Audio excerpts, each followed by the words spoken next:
So the statement of the problem says a rectangular box open at the top is to have a volume of 32 centimeter cube.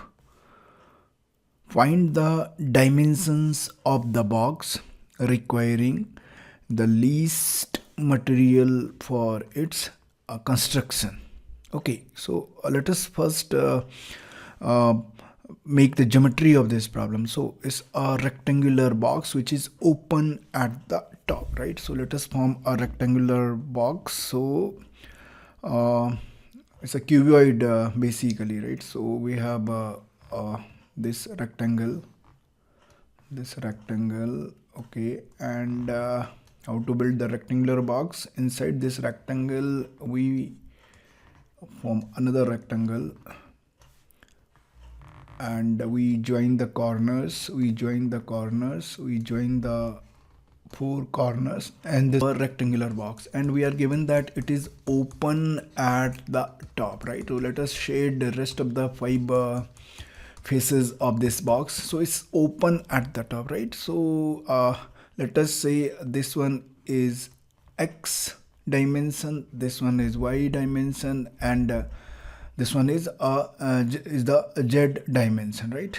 So rectangular box open at the top, okay, we have made it, is to have a volume of 32 centimeter cube. Fine, it's given that volume of this box is it's given, it's fixed, 32 cc. So let us start solving this problem. Solution, okay.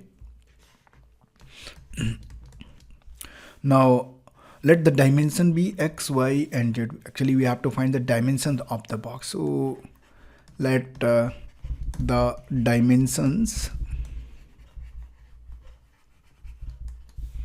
of the box be X centimeter, Y centimeter and Z centimeter, right? So the volume, okay, so volume of the box, let it it will be X, Y, Z, okay, length into breadth into altitude, height, and it is given at 32, right? So find the dimensions of the box requiring the least material for its construction. Okay, so least material for its construction. Where is the material? Material is used to make these five faces, because it is open at the top. So material means a surface area. Fine. So we have to make its surface area least. Fine. So what will be the surface area? Suppose we denote surface area by S.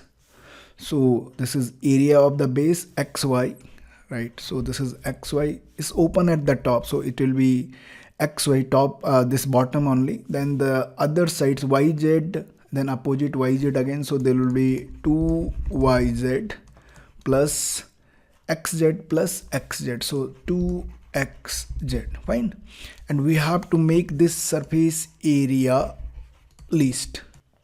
So it's a practical problem, right? In our house we want to have a box of 32 cc size, so that we can keep all our articles inside the box, right?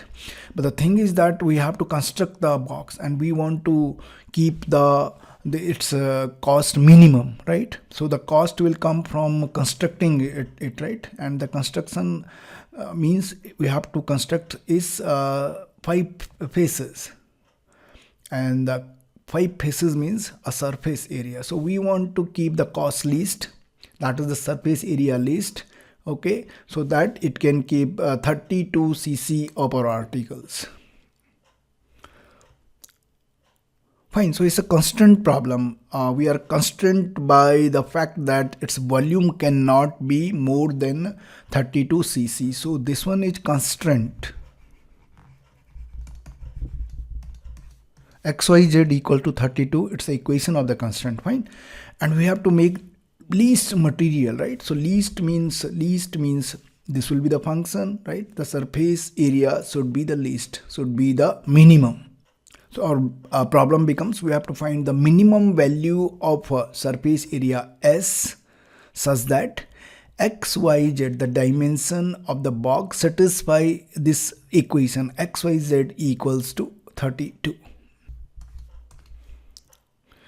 So problem is minimize the function S such that the XYZ values variables in S satisfy the equation XYZ equals to 32. So let the equation this function S we represent by equation 1 and the constraint we represent by equation 2. Now from constraint we form a new function g a function of XYZ equals to, let it be XYZ minus 32. And this is our equation number 3. Now we'll solve, because it's a constant problem, we will solve it by Lagrange multiplier method, right? And the Lagrange multiplier method says that the gradient of the function, okay, should be equal to lambda times multiplier. Lambda act as a multiplier. Lambda times gradient of the function that we obtained from the constant, right? And this equation in component form becomes partial derivative of S with respect to X equal to lambda times partial derivative of G with respect to X. Similarly with respect to Y and with respect to Z. So these are our 3 partial differential equation. We name it as equation number 4, equation number 5, equation number 6, right? But we have 4 unknown variables, X, Y, Z variables, the dimension that we have to find out. Plus there is one more unknown parameter, and that is in the form of lambda. So to find the values of 4 unknowns, we need one more equation, and we know that in Lagrange multiplier method, the 4th equation comes from the constant. So our 4th equation will be XYZ equals to 32. This will be our equation number 6. So let us find the partial derivatives of S and G functions. So we have partial derivative of S with respect to X is equals to, now S is a function of X, Y, Z. When we take partial derivative of S with respect to X, Y and Z will be treated as a constant. So with respect to X, Y comes from here and 2Z comes from here. So this one is Y plus 2Z, right? Similarly, del S by del Y, there is a symmetry between X and Y variables. So it will be simply X plus 2Z. Partial derivative of S with respect to Z. So we will have 2y from here, 2x from here. This will be 2y plus 2x. And partial derivative of G with respect to X, YZ will be treated as a constant. So from here we will get YZ. So it will be YZ. Partial derivative, again there is symmetry. So del Z by del Y. And with respect to X, X was missing. With respect to Y, Y will be missing. It is XZ. And partial derivative of G with respect to Z, it will be simply XY, right? We plug in all these partial derivatives into equation number 4, 5 and 6. So equation number 4 will become Y plus 2Z is equals to lambda times YZ. X plus 2Z. Equation number 5 will give us X plus 2Z equal to lambda times XZ, and equation number 6 will give us 2y plus 2x is equals to lambda times xy. So these are our new forms of equation number 4, 5, 6, and we already know from our, and we have already solved 5 examples before this example. We know that we will eliminate lambda between these 3 equations. Our aim will be to express y in terms of x, z in terms of x. Once we do it, we will put these values of z and y in equation number 7. We will get a single equation with unknown variable x. We will solve it for x. And using the value of x, we will find the value of y and z. So let's go for it. So to eliminate lambda from 4 and 5, we divide 4 by 5, equation number 4. So we are dividing equation number 4 by 5, left hand side by left hand side, right hand side by right hand side. So we get y plus 2z whole over x plus 2z is equals to lambda times yz over lambda times xz. So we have lambda and lambda cancels out, g variable again cancels out, okay, and we cross multiply this this equality. So we get, after cross multiplication, we will get x into, so we have xy plus 2zx is equals to xy plus 2zy. Both these terms xy and xy cancels out on the left hand side and right hand side. So we get a 2zx equal to 2zy, and here again 2z and 2z cancels out and we get y equals to x. So we have obtained y in terms of x, and this is obvious because in this expression of our s as well as in g function, there is a symmetry between x and y. If we interchange x and y variables, we will get the same expression. That's why we're getting y equals to x. But this is not the case with the z variable, right? So z variable will behave differently. So let us next find z in terms of x. So to find z in terms of x, we divide 4 by equation number 6. We are dividing equation number 4 by equation number 6. So we get y plus 2z the whole over 2y plus 2x is equals to lambda yz over lambda xy. Again this lambda and lambda cancels out, y and y cancels out. After cross multiplication, we will get xy plus 2zx is equals to 2yz plus 2xz. This term 2zx and 2xz cancel out and we get xy equals to 2yz. Again we have y factor and y factor cancels out, so we are getting here z equals to x over 2. So we have obtained z equals to x over 2. So we put y and z values in equation number 7. So we get x multiplied by in place of z we write x over 2 equals to 32. We get x cube equals to 64 and we have x equals to cube root of 64. This is x equal to 4 centimeter. We can't have complex solutions. We need only a real number because dimension is a positive real number, right? So x is 4 centimeters. We put it here. We get y equal to 4 centimeter and we put x value here. We will get z equal to 2 centimeter. So these are the required dimension of the box, right? But what we have to prove is this, that for these values of x, y, z, this surface area should be the least. Now, as we already know that Lagrange multiplier only gives us the point of maxima and minima. It does not give us the nature. It does not give us a method to find the nature of that point, whether it will be a point of maxima or a point of minima.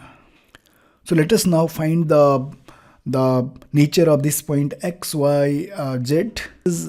At this point s is has the least value. Okay, let us first find, suppose this point is p. Let us first find the value of the function at p point. So this one is p, will replace x by 4, y by 4 and z by 2. So we get 4 multiplied by 4 plus 2, 4 multiplied by 2 plus 2 times 2 multiplied by 4, and we get it as 4 multiplied 16.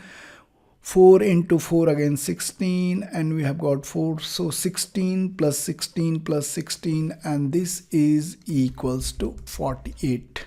Let us select a random point, right, such that x random point xyz, such that it must satisfy the constraint. So let us consider that x is 2, y is 4, and z is equals to 4. So if we put 2, 4, 4 into equation number 2, that is equation of constraint, so 2 multiplied by 4 multiplied by 4, it's equals to 32. So definitely this new point say Q with coordinates 2, 4 and 4, it definitely lies on the constraint. Now okay, now next let us find the value of the function at point Q. The equation of the function, so s, the value of s at Q, this is 2 multiplied by 4, 2 multiplied by 4 plus 2 multiplied by y value into z value plus 2 multiplied by z value into x value, and this comes out to be 4 multiplied by 2 is 8. 4 into 4 into 2, 32 plus 8, 40, and this one is 16, right? So this one is 56. So we can see that the value of function at our point P is less than value of s at any random point Q which is satisfying the equation of the constraint. Now one thing is sure, at 4, 4, 2, that is x is 4, y is 4, z is 2, this function will definitely either it will have a maximum value or it's a minimum value, right? Now it can't be a maximum value, right? If has it been the maximum value, right? So value of sq, value of function at any other random point should have been less than, right, the maximum value. Okay, so it's not a point of maxima, we can logically say this also, so that's why it will be a point of minima, right? So we will say that at point P the function s has a minimum value. So at point P, with coordinates x equals to 4, y equals to 4 and z equals to, the function s has the least value. We have proved it. To find the dimension. So for the least material, the dimension of the box should be x equals to 4 centimeter, y equals to 4 centimeter, and z equals to 2 centimeters. So if you grasp the content of this lecture, here is a similar practice problem for you. Find the dimensions of the rectangular box open at the top of maximum capacity whose surface is 432 centimeter squared. Okay, so in this practice problem, we are surface area of the box is given, right? And we have to show that we have to find the dimensions of the box such that its capacity, its volume becomes maximum. Thank you.